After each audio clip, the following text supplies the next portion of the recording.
وَلَقَدْ يَسَّرْنَا الْقُرْآنَ لِلذِّكْرِ فَهَلْ مِن مُّدَّكِرٍ وَالْعَاقِبَةُ لِلْمُتَّقِينَ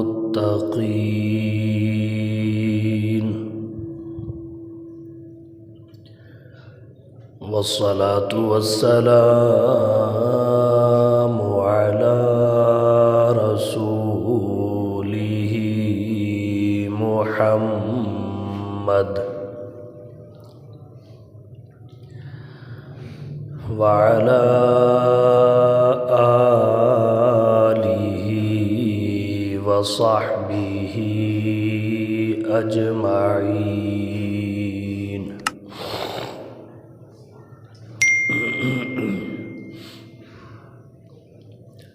أما بعد فأعوذ بالله من الشيطان الرجيم. بسم الله الرحمن الرحيم.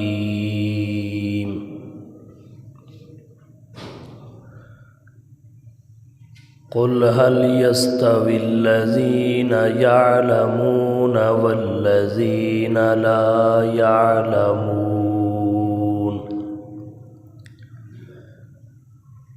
وقال الله تعالى في مقام آخر: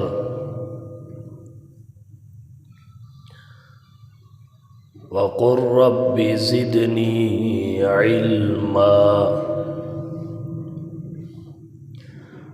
وقال النبي صلى الله عليه وسلم: من خرج في طلب العلم كان في سبيل الله حتى يرجع. سبحان ربك رب العزة عما يصفون وسلام على المرسلين والحمد لله رب العالمين.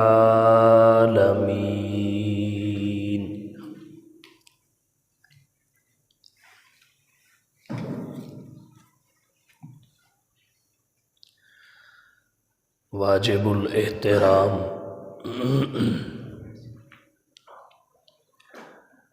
برادران اسلام،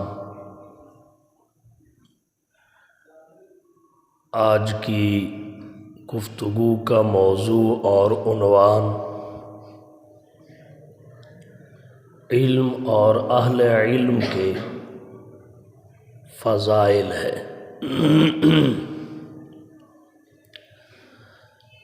سب سے پہلے علم کے حوالہ سے چند معروضات آپ کی توجہ کی نظر کروں گا۔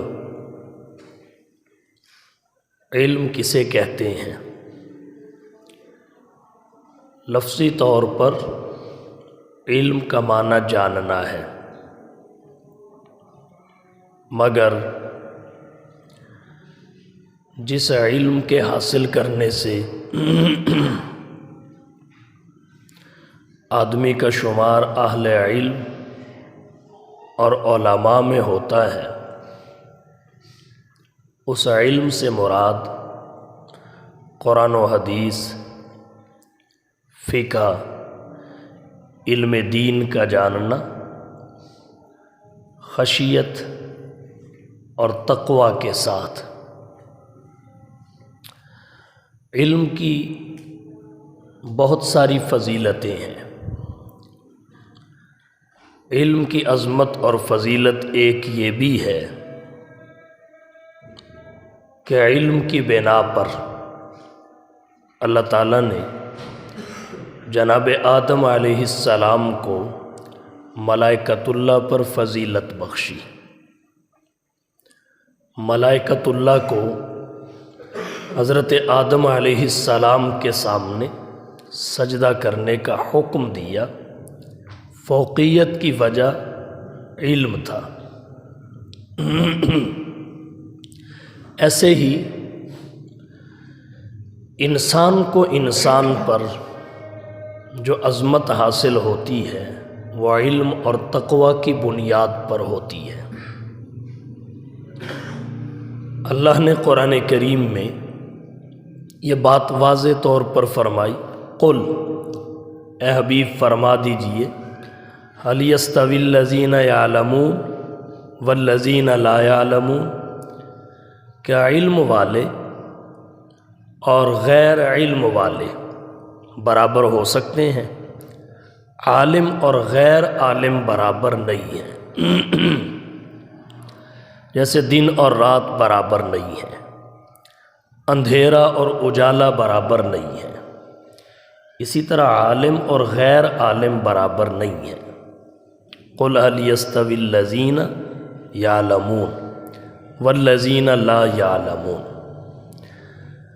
اللہ تعالیٰ نے قرآن کریم میں اپنے حبیب کو حکم دیا، قل رب زدنی علما، اے حبیب یہ دعا کرتے رہیے، کہتے رہیے، اے میرے پروردگار میرے علم میں اضافہ فرما۔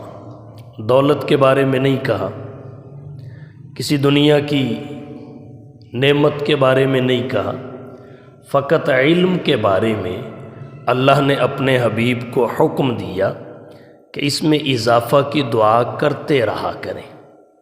یہاں سے پتہ یہ چلا کہ دنیا میں علم سے اوپر کسی چیز کا ہونا تو دور کی بات ہے، اگر اس کے برابر بھی کوئی شے ہوتی تو اللہ تعالیٰ اپنے حبیب کو اس کے بارے میں بھی اضافے کی دعا کا حکم ضرور دیتے۔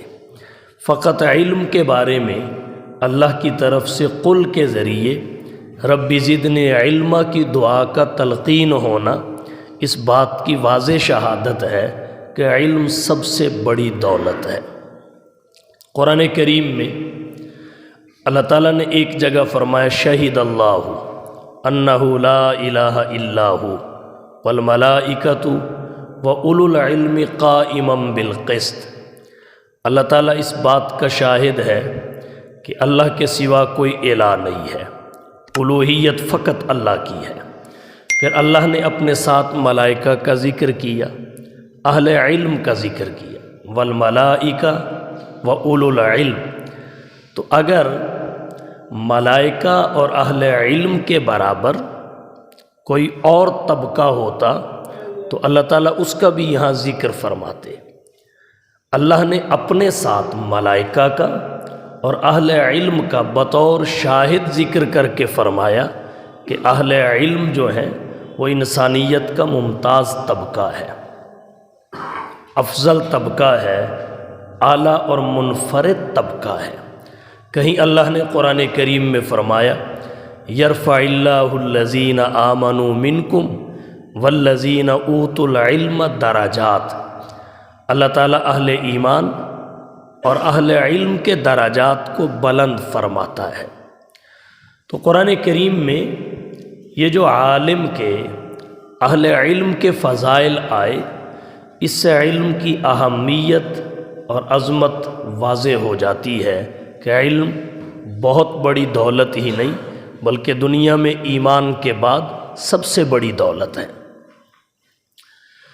جناب نبی کریم صلی اللہ علیہ وسلم کی احادیث اگر پڑھی جائیں قرآن کریم کی آیات کے ساتھ، ان کو ملا لیا جائے تو مزید وضاحت ہو جاتی ہے۔ مسلم شریف میں حضرت ابو ہریرہ رضی اللہ تعالی عنہ سے ایک روایت آتی ہے، حضور صلی اللہ علیہ وسلم نے فرمایا، من سلک طریقا یلتمس فیہ علما سہل اللہ لہ طریقا الی الجنہ۔ جو شخص تلاش علم کے لیے نکلتا ہے، علم کی جستجو کے لیے چل پڑتا ہے، اللہ تعالیٰ اس کے لیے جنت کا راستہ آسان کر دیتے ہیں۔ علم کے لیے نکلے، اللہ اس کے لیے جنت کا راستہ آسان فرما دے۔ یہ اتنی بڑی بشارت ہے جو صرف علم کے تتبع اور تلاش پر ہے، اور کسی چیز پر نہیں ہے۔ اسی طرح حضرت انس بن مالک رضی اللہ تعالی عنہ سے ترمذی شریف میں ایک حدیث آتی ہے، جناب نبی کریم صلی اللہ علیہ وسلم نے فرمایا، من خرج فی طلب العلم کان فی سبیل اللہ حتی یرجع، جو شخص علم کی تلاش کی راہ پر چلتا ہے، علم حاصل کرنے کے لیے نکل پڑتا ہے، تو واپس پلٹنے تک اللہ کے راستے میں ہوتا ہے، فہو فی سبیل اللہ، اللہ کے راستے میں ہوگا، کان فی سبیل اللہ، کب تک؟ حتی یرجع، جب تک وہ پلٹ نہیں آتا۔ تو یہ علم کی برکات ہے، یہ علم کی عظمت ہے کہ جب تک آدمی اپنے گھر سے باہر رہے، مقصود علم کا تتبع اور تلاش ہو، اللہ تعالیٰ اسے اپنے راستے میں شمار فرماتے ہیں اور اسے اپنے راستے کا مسافر قرار دیتے ہیں۔ اور پھر حضور صلی اللہ علیہ وسلم نے یہاں تک فرمایا، ابن ماجہ شریف میں حدیث آتی ہے، حضور صلی اللہ علیہ وسلم نے حضرت ابو ذر رضی اللہ تعالی عنہ کو نصیحت فرمائی، اے ابو ذر، اگر تو صبح کو اٹھ کر چلا جائے اور قرآن کریم کی ایک آیت سیکھ کر آ جائے، ایک آیت، تو 100 نفل پڑھنے سے بہتر ہے۔ اب آپ حساب کریں 100 نفل پڑھنے پر کتنا وقت لگتا ہے۔ 1 منٹ میں 1 رکعت بھی پڑھی جائے تو 100 منٹ لگتے ہیں، 1 گھنٹہ 40 منٹ، اور پھر 2 رکعتیں ختم کرنے کے بعد اگلی 2 رکعتیں شروع کرنے کے درمیان کا وقفہ، سارا وقت شمار کیا جائے تو کم از کم 2 گھنٹے لگتے ہیں۔ اور قرآن کریم کی ایک آیت سیکھنے میں کتنا وقت لگتا ہے؟ قرآن کریم کی آیات چھوٹی بھی ہیں، درمیانی بھی ہیں، بڑی بھی ہیں، بعض تو اتنی چھوٹی آیات ہیں کہ حروف مقطعات میں سے کوئی حرف لے لیا جائے تو ایک آیت بن جاتی ہے۔ الف لام میم، یہ ایک آیت ہے۔ اگر اس کو بھی کوئی شخص سیکھ لے تو 100 نفل پڑھنے سے بہتر ثواب کے اعتبار سے۔ باقی نوافل کا اپنا خانہ ہے کہ نوافل بلندی درجات کا سبب بنتے ہیں، نوافل سے قیامت کے دن فرائض کی کمی پوری کی جائے گی۔ اسی لیے اہل علم نے لکھا ہے، اگر کسی کی نمازیں فوت ہو گئی ہوں، نمازیں قضا ہو گئی ہوں، تو اس کے لیے بہتر یہ ہے کہ وہ نوافل کے بجائے اپنی نمازوں کی قضا کرے، اس لیے کہ نوافل سے بھی فرائض کی کمی پوری کی جائے گی، اور ایک فرض کی کمی کئی نفلوں سے پوری ہوگی۔ جبکہ آدمی قضا پڑھ لے تو جتنی رکعتیں پڑھے گا اتنی ہی کاؤنٹ کر لی جائیں گی۔ یہ اہل علم نے لکھا ہے کہ اگر کسی کی نمازیں رہ گئی ہوں تو نوافل سے بہتر اس کے لیے ان نمازوں کی قضا کرنا ہے۔ بہرحال نوافل کا اپنا ایک خانہ ہے، اپنی فضیلت اور عظمت ہے، یہ ولایت کے حاصل کرنے کو آسان بنا دیتے ہیں۔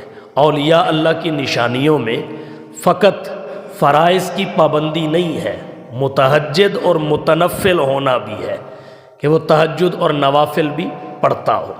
تو حضور صلی اللہ علیہ وسلم نے حضرت ابو ذر رضی اللہ تعالی عنہ سے فرمایا، اگر تو ایک آیت قرآن کریم کی سیکھ لے تو 100 رکعت نفل سے بہتر ہے۔ اور پھر فرمایا، اگر تو ہمت کر کے ایک باب علم کا سیکھ لے تو 1000 رکعت نوافل سے بہتر ہے، ایک باب۔ اب آپ سوال کریں گے باب علم کیا ہے؟ باب علم کسی ایک مسئلہ کو مکمل طور پہ بندہ سیکھ لے، ایک عنوان کو سیکھ لے، مثلا باب الغسل ہے، غسل کا طریقہ سیکھ لیا تو یہ علم کا ایک باب ہے۔ باب التیمم، تیمم کا طریقہ سیکھ لیا، یہ بھی علم کا ایک باب ہے۔ باب الوضو، وضو کا طریقہ سیکھ لیا، یہ بھی ایک باب ہے۔ اس سے اوپر فقہ کی کتابوں میں کتاب کا عنوان آتا ہے، اور اس سے نیچے فصل کا عنوان آتا ہے، درمیان میں باب ہے۔ اگر ایک باب سیکھ لے تو اللہ کے نبی صلی اللہ علیہ وسلم نے فرمایا 1000 رکعت نفل پڑھنے سے بہتر ہے۔ اور پھر اللہ اور اس کے رسول کو، اس کائنات کی مخلوقات کو راہ علم کا مسافر پسند کتنا آتا ہے۔ حدیث شریف میں یہاں تک آتا ہے کہ جب کوئی شخص علم حاصل کرنے کے لیے نکلتا ہے تو فرشتے اس کے قدموں کے نیچے پر بچھاتے ہیں، فرشتے اس کے قدموں کے نیچے پر بچھاتے ہیں تاکہ وہ راضی ہو جائے اور دل لگا کر علم حاصل کرے۔ ساری کی ساری مخلوقات اس کے لیے دعا کرتی ہیں۔ گہرائیوں میں، پانی کی گہرائیوں میں رہنے والی مچھلیاں استغفار کرتی ہیں، بلوں میں موجود چیونٹیاں اس کے لیے دعا کرتی ہیں۔ یہ فضیلت علم کے لیے نکلنے پر ہے، دولت کی تلاش میں نکلنے پر یہ فضیلت نہیں ہے۔ اور جو اللہ کے نبی صلی اللہ علیہ وسلم کی حدیث میں نے پڑھی، جو شخص تلاش علم کے لیے نکلتا ہے جب تک واپس نہ پلٹ آئے وہ اللہ کے راستے میں شمار کیا جاتا ہے۔ اللہ کے راستے میں واپس پلٹ آنے تک یہ بشارت بھی علم کی وجہ سے ہے۔ دولت کے لیے آپ جہاں مرضی جائیں، دیگر مقاصد کے لیے آپ جہاں مرضی جائیں، جتنی دیر مرضی گھر سے باہر رہیں، یورپ میں جا کے بیٹھے رہیں، پوری زندگی کھپا دیں، یہ عظمت حاصل نہیں ہوگی۔ لیکن علم کے لیے آپ 7 والے گاؤں میں بھی چلے جائیں تو آپ اللہ کے راستے میں شمار ہوں گے۔ یہ ہے علم کی عظمت، علم کی فضیلت۔ علم ایک نور ہے، علم ایک نور ہے، العلم نور۔ علم عمل کی چابی ہے، العلم مفتاح العمل۔ علم سے عمل کی راہیں کھلتی ہیں۔ عمل کے لیے علم ضروری ہے اور عمل کی قبولیت کے لیے اخلاص ضروری ہے۔ تو علم بہت ضروری چیز ہے، اس کے بغیر عمل کی توفیق نہیں ملتی۔ ایک شخص کا جتنا بھی جی چاہے میں نماز پڑھ لوں، جتنا بھی جی چاہے میں اللہ کے سامنے سجدہ ریز ہو جاؤں، جتنا بھی جی چاہے میں اللہ کے آگے جھک جاؤں، تو جب تک ان ساری چیزوں کا علم نہیں ہوگا، نماز کسے کہتے ہیں، اس کی ابتدا کہاں سے ہوتی ہے، انتہا کہاں پہ ہوتی ہے، اس کا وسط اور پیٹ کہاں ہے، درمیان میں کون کون سے ارکان ہیں، کس رکن کی تسبیح کیا ہے، قیام کے مسائل کیا ہیں، رکوع اور سجود کے مسائل کیا ہیں، تشہد اور قعود کے مسائل کیا ہیں، تو وہ کہاں نماز پڑھ سکے گا۔ تو اس لیے ہر عمل کی بنیاد اور مفتاح علم ہے۔ تو سب سے پہلے علم حاصل کرنے کے راہ پر نکلنا چاہیے، چلنا چاہیے۔ اس سے اللہ اور رسول کے ہاں جو محبوبیت حاصل ہوتی ہے اس کی مثال نہیں ملتی۔ تو علم کی فضیلت سے اہل علم کی فضیلت بھی بخوبی سمجھ میں آ جاتی ہے۔ اہل علم کی فضیلت کیا ہے؟ اور یہاں ایک بات اور عرض کرتا چلوں، علم حاصل کیسے ہوتا ہے، آسانی سے آدمی علم کیسے حاصل کر سکتا ہے۔ امام شعرانی رحمہ اللہ نے الطبقات الکبریٰ میں حضرت امام شافعی رحمۃ اللہ علیہ کا ایک قول ذکر کیا ہے۔ امام شافعی رحمۃ اللہ علیہ فرماتے ہیں، جو شخص عزت نفس کے ساتھ علم حاصل کرنے کے لیے نکلے لم یفلح، وہ کامیاب نہیں ہوتا۔ من طلب بعزت النفس لم یفلح، وہ کامیاب نہیں ہوتا۔ نفس کو روندنا پڑتا ہے، مشقت اٹھانی پڑتی ہے، جسم کی راحت کو گنوانا پڑتا ہے، اپنے گھر کی عیش و عشرت اور تعیشات کو خیر باد کہنا پڑتا ہے۔ ومن طلب بذل النفس وخدمت العلماء، اور جو اپنے نفس کو علم کی راہ میں ذلیل کرتا ہے، ذلیل کرنا مراد مشقتوں سے گزرتا ہے، اس کی فرمائشیں اور ڈیمانڈیں پوری نہیں کرتا، اور علماء کی خدمت کرتا ہے، کیونکہ علم تو آنا ان سے ہے نا، علم ان سے آنا ہے۔ تو فرمایا افلاح، وہ کامیاب ہو جاتا ہے، وہ منزل پہ پہنچ جاتا ہے۔ تو یہ طریقہ ہے۔ اور اہل علم کی فضیلت کیا ہے؟ جناب نبی کریم صلی اللہ علیہ وسلم نے اہل علم کے بھی بہت سارے فضائل بیان کیے ہیں۔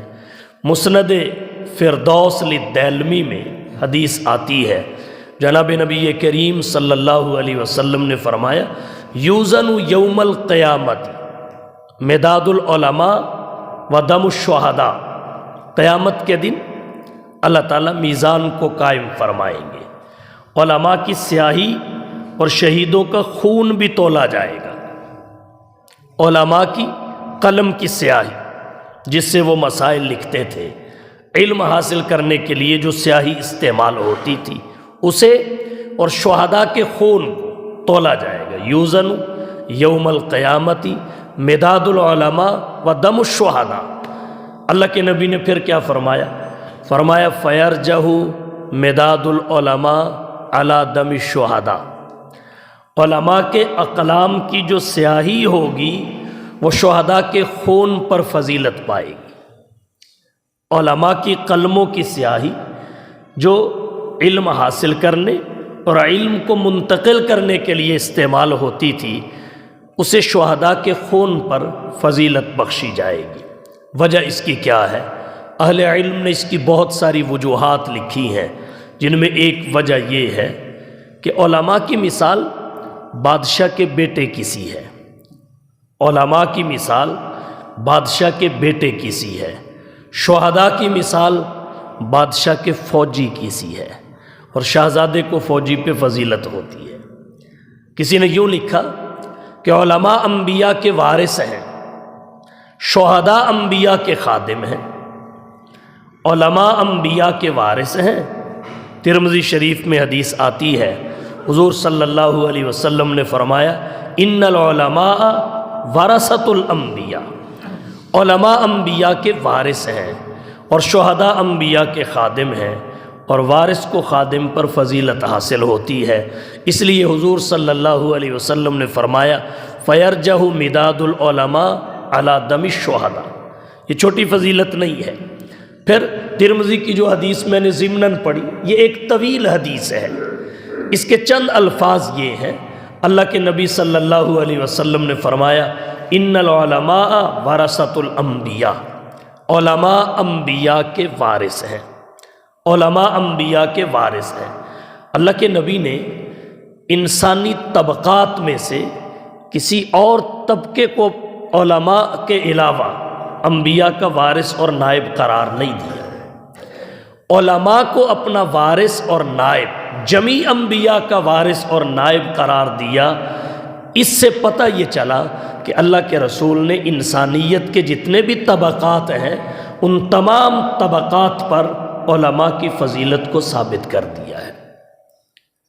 اپنا نائب، جمیع انبیاء کا نائب، وارث، علماء کو مقرر فرمایا۔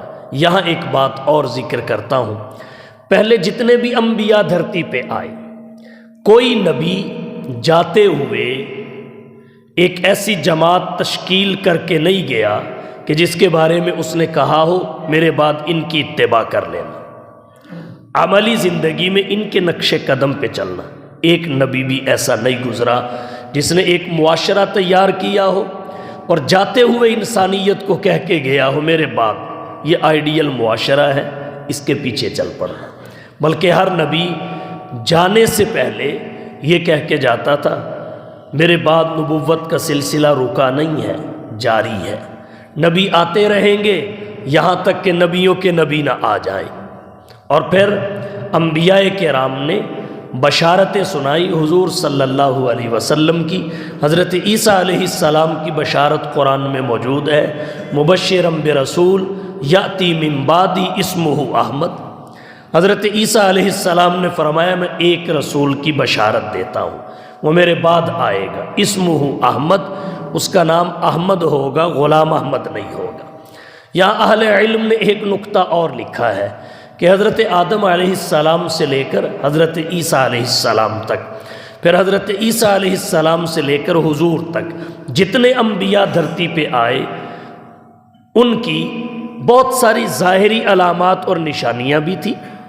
چلو علم کی دنیا میں رہنے والے تو علم کی بنیاد پر بڑی دور تک نکل جاتے ہیں، لیکن کچھ ظاہری علامات بھی ہوتی ہیں جن سے پتہ چل جاتا ہے کہ یہ نبی ہو سکتا ہے یا نہیں۔ یہ بھی اس وقت جب باب نبوت کھلا ہوا تھا۔ جیسے ایک نشانی یہ ہے کہ نبی اپنے زمانے اور امت کا سب سے خوبصورت انسان ہوتا ہے، نبی کی عقل سب سے زیادہ ہوتی ہے، نبی کا علم امت میں سب سے زیادہ ہوتا ہے، نبی کا حسن سب سے زیادہ ہوتا ہے، اس میں جسمانی عیب کوئی نہیں ہوتا۔ اسی طرح ایک نشانی یہ بھی ہے کہ نبی کا نام مفرد ہوتا ہے، نبی کا نام مرکب نہیں ہوتا، مفرد ایک کلمہ پر مشتمل ہوتا ہے۔ آدم، ابراہیم، موسیٰ، عیسیٰ، نوح، زکریا، یحییٰ، کسی بھی نبی کا آپ نام لے لیں، محمد، سب کے سب مفرد ہیں، مرکب کوئی نہیں ہے، دو کلموں سے مل کے نہیں بنتا۔ لیکن غلام احمد مرکب ہے، دو کلموں سے جڑ کر بنا ہے، دو کلموں سے مل کر بنا ہے، اور مرکب بھی مرکب ناقص ہے۔ تو یہ بڑی واضح علامت ہے کہ یہ نبی نہیں ہے، غبی ہے، رسول نہیں ہے، فضول ہے، نبی نہیں ہے، متنبی ہے۔ تو یہ ایک علامت ہے۔ اور پھر اہل علم نے یہ بھی لکھا ہے، اللہ جو نام نبی کو عطا کرتے ہیں وہ نبی سے پہلے کسی کا نہیں ہوتا، اس کی ابتدا اور اجرا نبی سے ہوتی ہے، تاکہ کوئی یہ نہ کہے کہ اس کا نام فلانے کی نقالی میں رکھا گیا ہے۔ اللہ اس نام کا اجرا نبوت سے کرتے ہیں، نبی کے بعد پھر دنیا وہ نام رکھتی ہے، اور اس سے نبی کی عظمت کا اظہار ہوتا ہے کہ فلانے نبی کے نام پر فلانے اللہ کے دوست کی محبت میں یہ نام رکھا گیا ہے۔ یہی وجہ ہے معروف اور معتبر روایت کے مطابق جناب نبی کریم صلی اللہ علیہ وسلم کے نام نامی، اسم گرامی کے بارے میں مورخین نے، اہل علم نے لکھا ہے کہ لم یکن شائع ھذا الاسم لم یکن شائعا بین العرب، کہ جو آپ کا نام نامی اسم گرامی ہے وہ آپ سے پہلے عرب میں معروف نہیں تھا، لوگ رکھتے ہی نہیں تھے، اللہ کی طرف سے رکھنے تک پہنچنے دیا ہی نہیں جاتا تھا۔ اس کی ایک وجہ اور بھی تھی کہ آپ کے نام کے ذریعے تو سابقہ آسمانی کتب میں بشارتیں پائی جاتی تھیں، اگر آپ سے پہلے کسی کا نام محمد یا احمد ہوتا تو کوئی آپ سے پہلے ان بشارتوں کا مستحق اسے نہ سمجھ لیتا، اور وہ اس سے فائدہ اٹھا کر کوئی دعویٰ نہ کر بیٹھتا۔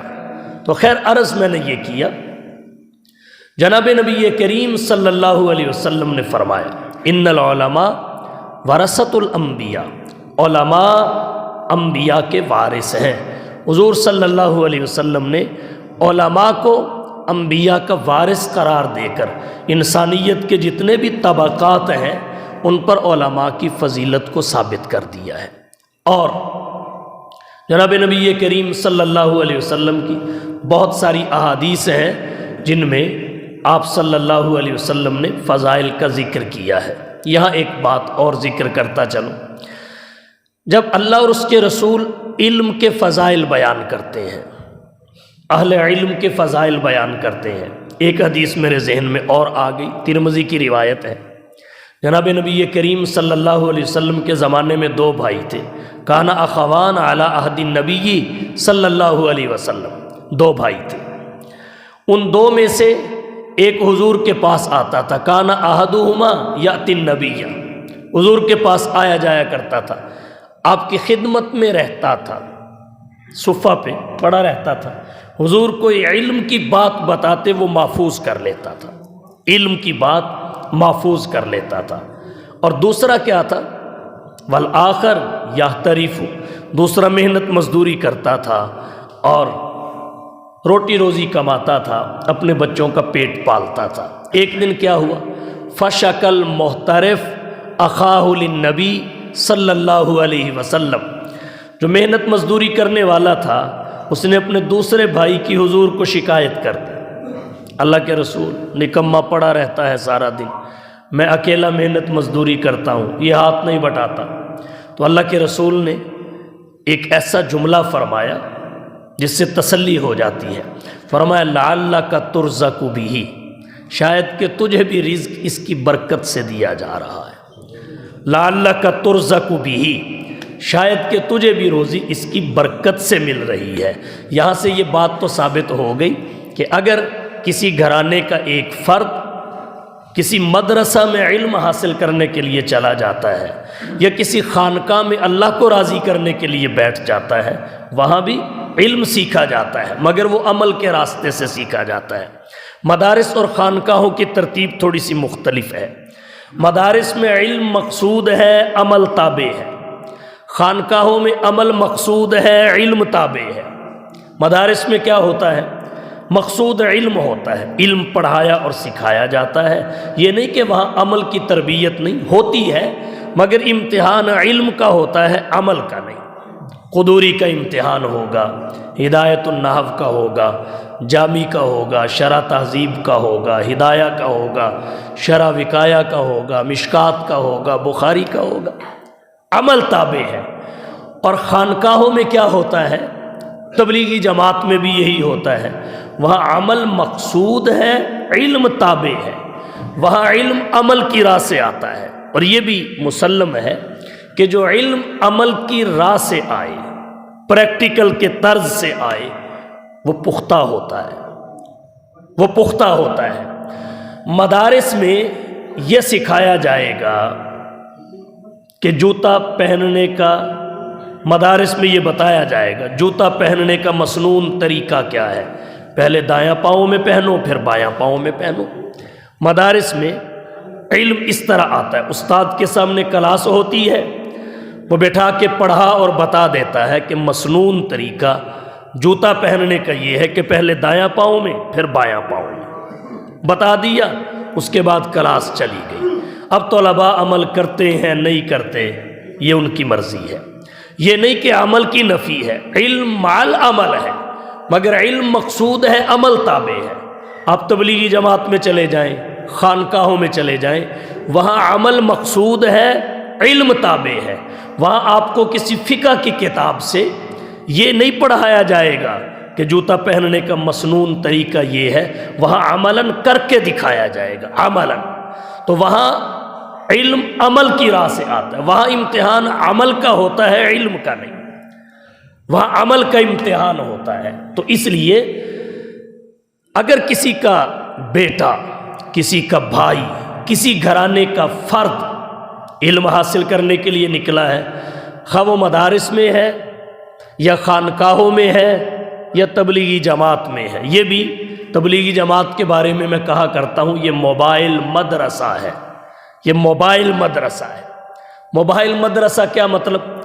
کچھ لوگ شناختی کارڈ بنوانے کے لیے نادرا آفس جاتے ہیں، انہیں بڑی مشکلات کا سامنا کرنا پڑتا ہے، اور ایک موبائل وین چل کے دروازے پہ آ جاتی ہے، بس وہاں اتنا ہوتا ہے گھر سے نکل کے اپنا کام کروانا ہوتا ہے، بڑی سہولت سے ہو جاتا ہے.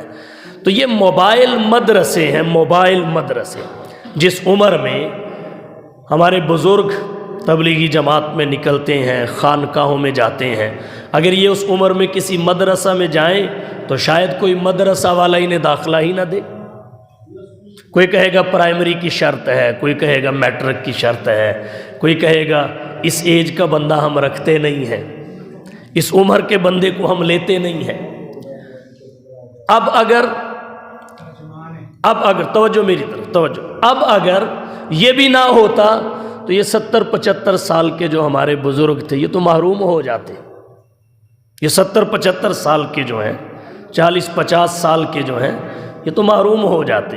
تو اللہ نے اس امت کے حال پہ رحم فرمایا.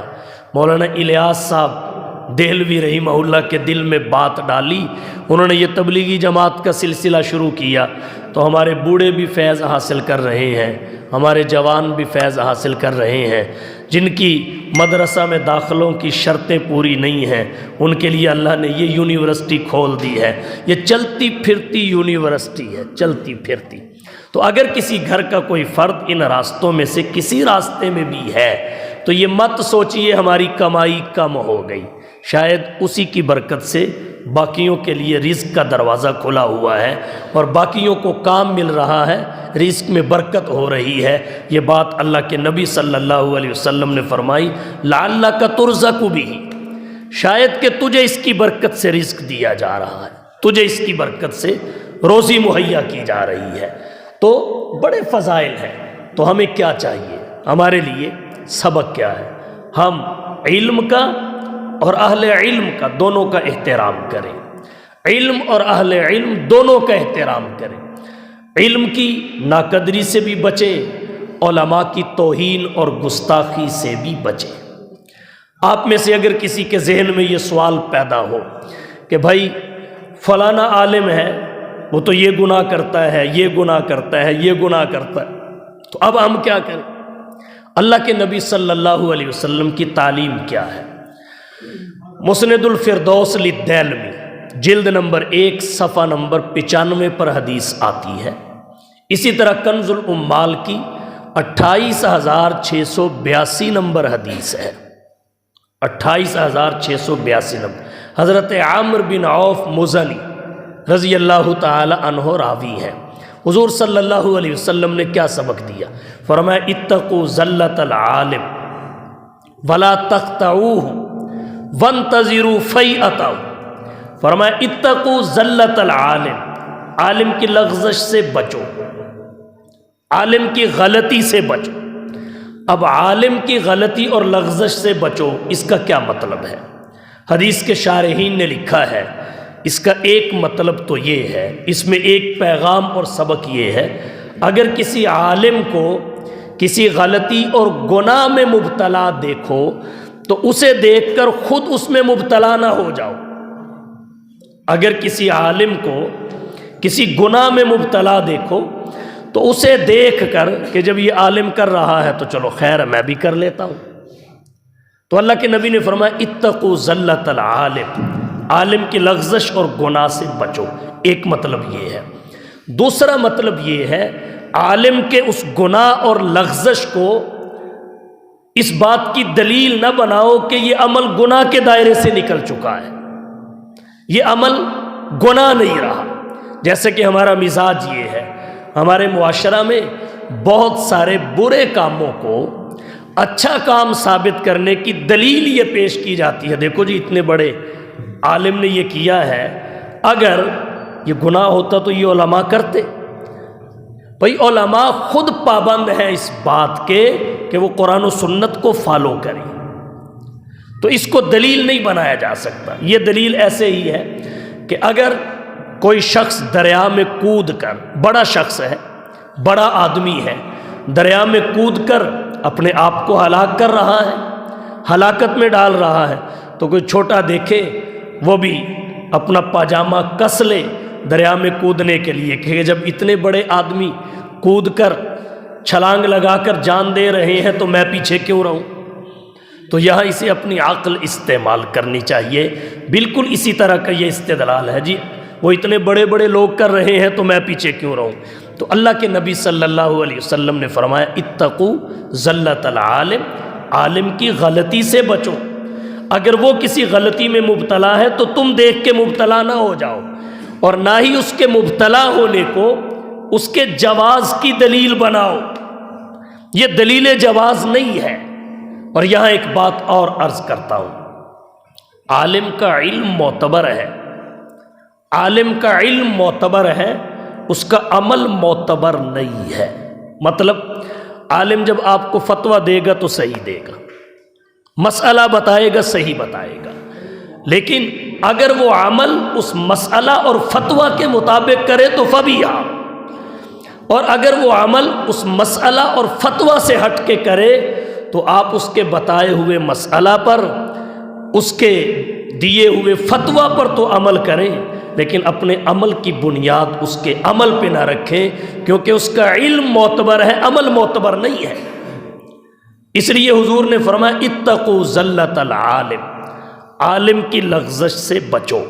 اور پھر آپ صلی اللہ علیہ وسلم نے آگے کیا فرمایا؟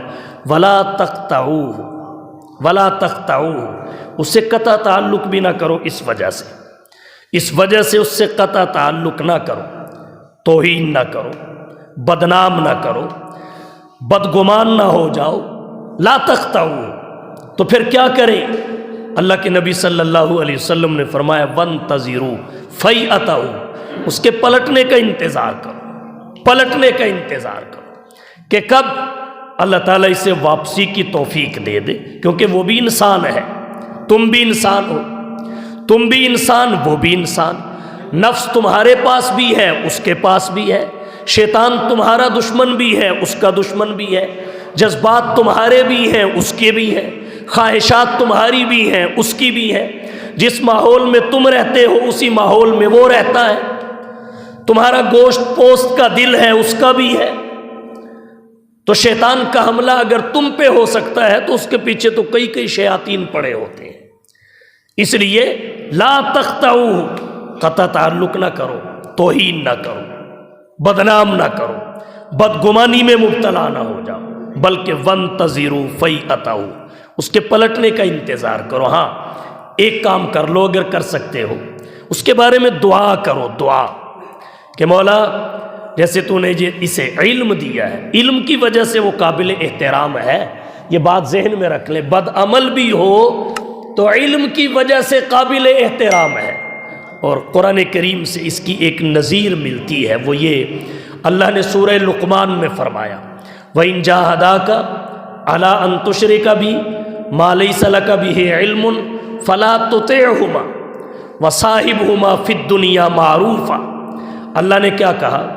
اگر تیرے والدین مسلمان نہ ہوں، کافر و مشرک ہوں، تجھے کفر اور شرک اختیار کرنے پہ مجبور کریں تو تو نے کیا کرنا ہے؟ فَلَا تُطِعْهُمَا، کفر اور شرک کے بارے میں ان کی بات کو قبول نہیں کرنا، ان کی بات کو نہیں ماننا، ان کی بتائی ہوئی راہ پہ نہیں چلنا، لیکن صاحبہما فی الدنیا معروفا، دنیا میں ان کے ساتھ اچھے طریقے سے رہنا ہے، خیر خواہی کرنی ہے، نیکی کرنی ہے، ہمدردی کرنی ہے، محبت اور پیار سے رہنا ہے، کیونکہ اللہ نے جو والدین ہونے کا شرف انہیں عطا کیا ہے اس شرف کی وجہ سے وہ قابل احترام ہے، اس شرف کی وجہ سے قابل عزت ہے۔ ہاں بات ان کی نہ مانو تو جیسے والدین کا شرف انہیں حاصل ہے، کافر ہوتے ہوئے، مشرک ہوتے ہوئے، بے دین ہوتے ہوئے، اس والدین کے شرف کی وجہ سے صاحبہما فی الدنیا معروفا۔ اسی طرح جو علماء ہیں اگر ان کی بدعملی ہے تو آپ اس پہ عمل نہ کریں، لیکن اللہ کے نبی نے فرمایا لا تختعوا وانتظروا فیئتہ، گستاخی بھی نہ کرو، کیونکہ عالم علم کی وجہ سے قابل احترام ہے، اس کے لیے دعا کرو، دعا کرنے سے ایک تو دعا کا اجر ملے گا، نمبر 2 خیر خواہی کا ثواب بھی ملے گا، اور اگر آپ کی دعا سے اس نے اپنے علم کے تقاضے پورے کرنے شروع کر دیے، وہ پلٹ آیا، پھر وہ جتنے دینی کام کرے گا ان تمام دینی کاموں میں آپ کا حصہ ہوگا، تمام دینی کاموں میں آپ کا حصہ ہوگا۔ اور آج کل میں نوجوانوں سے کہوں گا، یہ ہمارے جو سوشل میڈیا کے اسیر ہیں، اسیر فیس بک، ان کو کہوں گا اپنی سیاسی وابستگیوں کی وجہ سے علماء کی توہین سے بچیں، نسلوں سے دین اٹھ جاتا ہے، نسلیں تباہ ہو جاتی ہیں، اپنی سیاسی وابستگیوں کی وجہ سے علماء کرام پر جو فتوے بازی، جو ان کی توہین، جو ان کی تذلیل کا سلسلہ فیس بک پہ دیکھنے کو ملتا ہے، اور پھر عقل اس قدر معوف ہو چکی ہے، عصبیت، سیاسی عصبیت، بس دھڑا پیٹنا ہے، دھڑا۔ اگر علماء صحیح بات بھی کریں، سیاسی جماعت اس کے مخالف ہو تو دھڑا پیٹنا ہے، اس میں کیڑے نکالنے کی کوشش کریں گے۔ مسلمان کا یہ شیوا نہیں ہے، مسلمان کی یہ شناخت اور پہچان نہیں ہے، مسلمان کا یہ شعار نہیں ہے۔ مسلمان کو چاہیے حق بات کہے، حق سن کے خوش ہو، حق لوگوں تک پہنچائے، غلطی اپنے اندر ہو تو خندہ پیشانی سے اسے قبول کرے، بات کا ذوف ہو تو اسے دور کرنے کی کوشش کرے۔ ہم دیکھتے ہیں کہ سیاسی وابستگیوں کو نبھانے کے لیے جو علماء، مدارس، دینی طبقات کے خلاف زبان درازی کی جاتی ہے، ہرزہ سرائی کی جاتی ہے، سوشل میڈیا پہ جو طوفان اٹھایا جاتا ہے وہ ہمارے لیے ہی نہیں، ہماری نسلوں کے لیے بھی نقصان دہ ہے۔ اس سے بچیں، تہذیب سیکھیں، اخلاق سیکھیں، نبوی مزاج سمجھیں، اللہ کے نبی کی تعلیمات کو فالو کریں۔ یہ ہماری ضرورت ہے، ہماری دنیاوی ضرورت بھی ہے، اخروی ضرورت بھی ہے، وگرنہ دنیا تو گزر جائے گی، ہماری آخرت تباہ ہو جائے گی، ہماری آنے والی نسلیں برباد ہو جائیں گی۔ تو عالم کا احترام اس کے علم کی وجہ سے ہی کر لو۔ حکیم الامت، مجدد الملت حضرت مولانا اشرف علی صاحب تھانوی رحمہ اللہ فرماتے ہیں، عالم کو اولاً تو باعمل ہونا چاہیے، لیکن اگر اس میں بے عملی آ بھی جائے اور وہ میرے پاس آئے تو میں اس کی بے اکرامی نہیں کرتا، بے احترامی نہیں کرتا، اس کے علم کی وجہ سے اس کا ادب اور احترام کرتا ہوں۔ اس کے علم کی وجہ سے اللہ تعالی ہم سب کو علم کی اور اہل علم کی قدر کرنے کی توفیق بخشے، علم کی ناقدری سے حفاظت فرمائے، علماء کی توہین اور گستاخی سے بچائے۔ وآخر دعوانا ان الحمدللہ رب العالمین۔